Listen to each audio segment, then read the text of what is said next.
అంతరాత్మని మించిన గురువు లేడు, జీవితాన్ని మించిన గ్రంథం లేదు, శరీరాన్ని మించిన క్షేత్రం లేదు, మనస్సును మించిన తీర్థం లేదండి. ఎక్కడికి వెళ్ళక్కర్లేదు.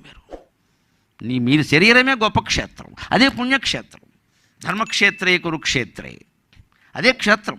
మీ మనస్సే గొప్ప తీర్థం. మీ మనస్సులో మీరు మునగండి, ఎక్కడ మునగక్కల.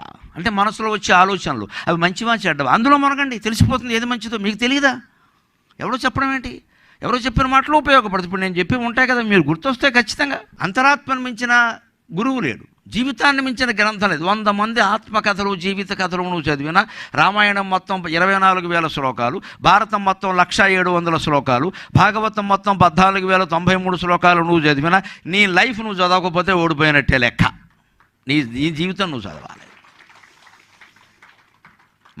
మన జీవితం ఎలా మొదలైంది, ఏం జరిగింది, ఎక్కడెక్కడ తప్పు చేసాం, ఒప్పు చేసాం, ఇది ఒంటరిగా ఉంటేనే ఆలోచించగలమండి. 10 మందిలో ఉంటే ఆలోచించలేని విషయం.